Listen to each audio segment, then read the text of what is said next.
Alright, thanks for coming everyone. I want to show you all an update on Portmonteau. For those of you who are just joining us, this is an action RPG monster catching roguelike. You start the game with your player character and oops, one of a couple monsters. Combat looks like this.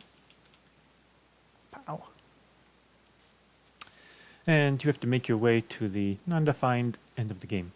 Each world is a procedurally generated map using some cellular simulations. So the forest world, for example, has lots of narrow paths. The beach has lots of open space. And this graveyard world is mostly open space, but with collections of little tombs like this. First off, let's get back to a battle, and I'll try to explain it this time. So when you bump into an enemy, the screen locks and the battle begins. It's 3 versus 3. Your ally monsters have attacks that they can use as long as they have enough stamina, at green bar.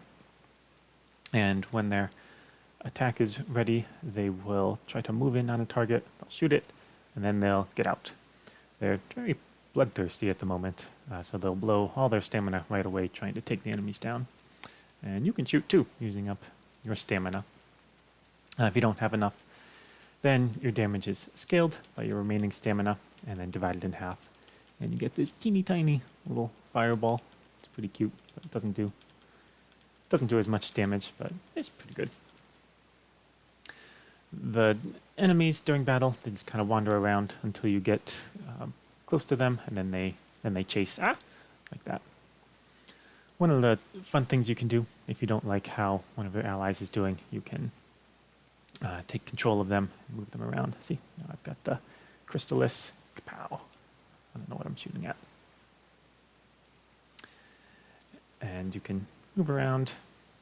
You can use their skills, but this one doesn't have any skills. So that's all there is to combat at the moment.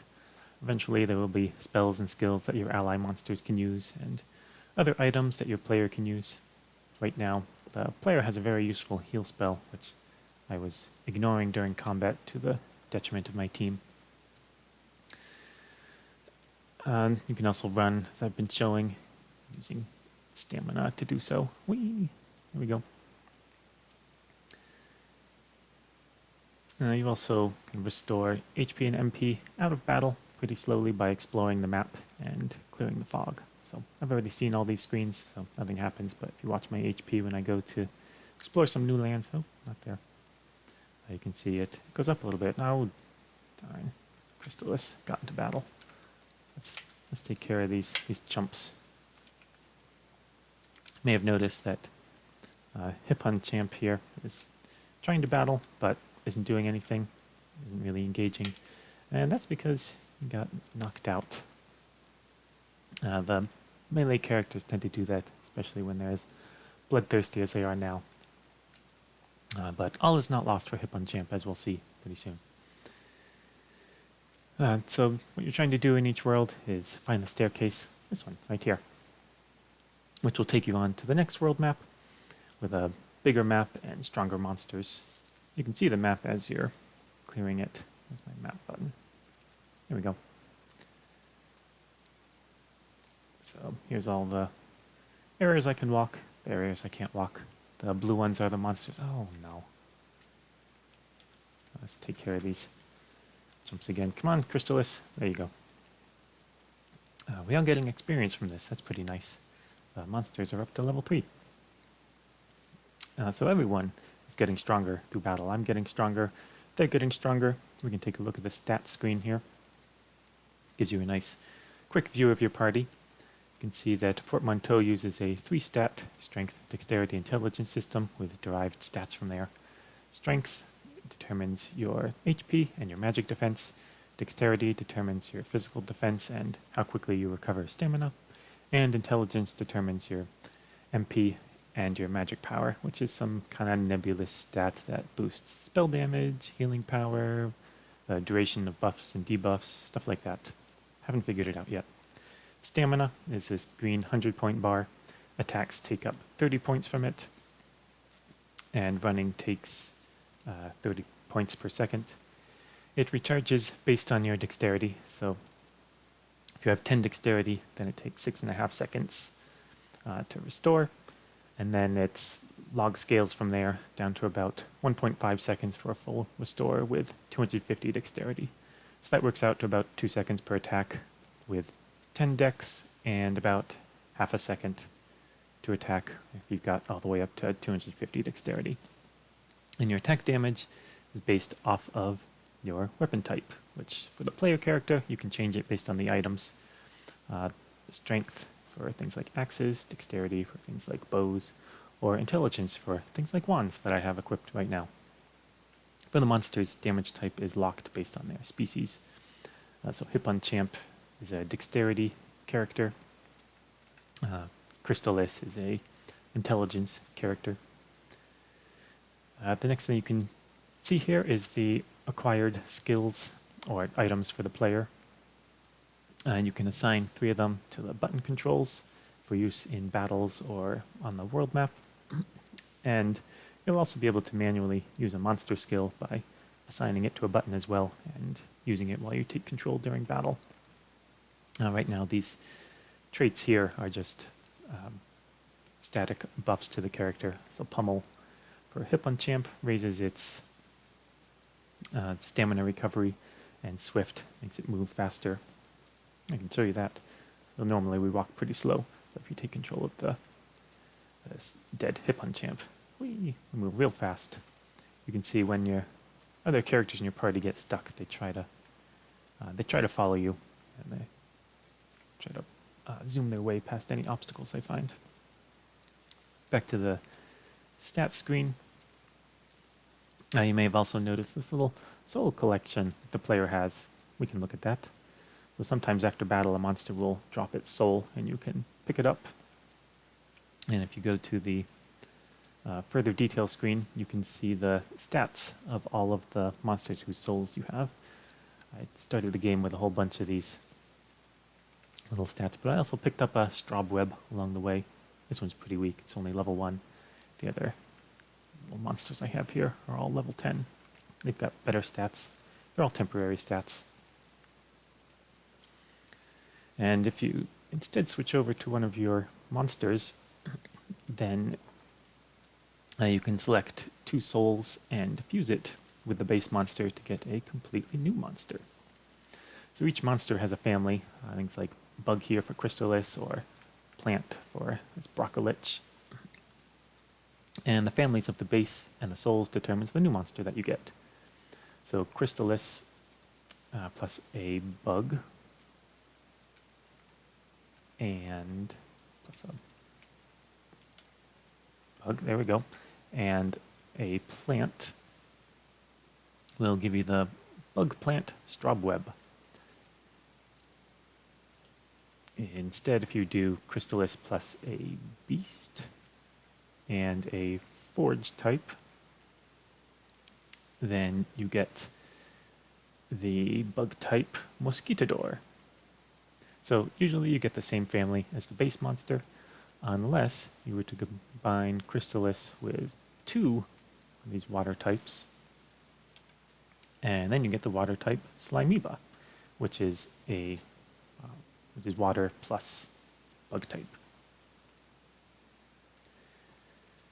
So to figure out what the new monster's stats are going to be, first you average the soul's strength stats. So it's 40 in both cases here. So we're going to get 20 strength for the soul contribution, and then you average that with the base monster's strength, which is a pitiful 6 for Crystallis. So 26 divided by 2 is 13, which is not 12, but oh, it must be rounding errors here. And you do the same thing for dexterity and intelligence.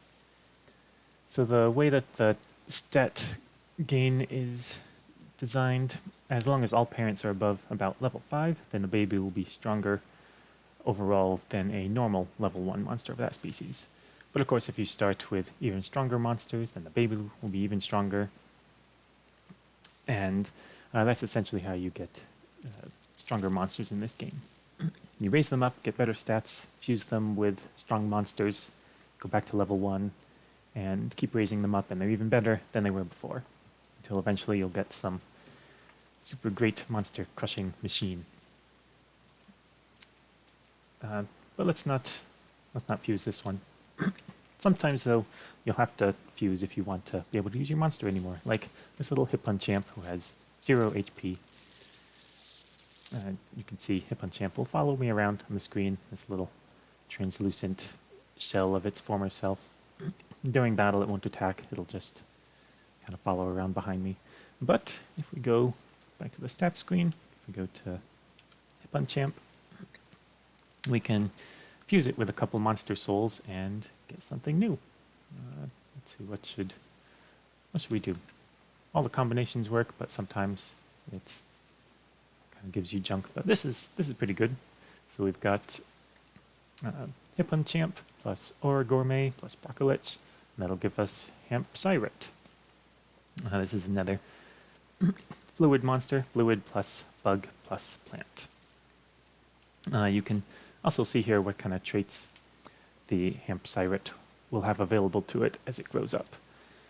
So it's going to inherit anything that the parent already knows, and then it has a chance to inherit 8 additional stats based on the stats associated with each species, both what it is itself, and as well as what the base monster's inherent skills are, as well as the inherent skills of the 2 souls.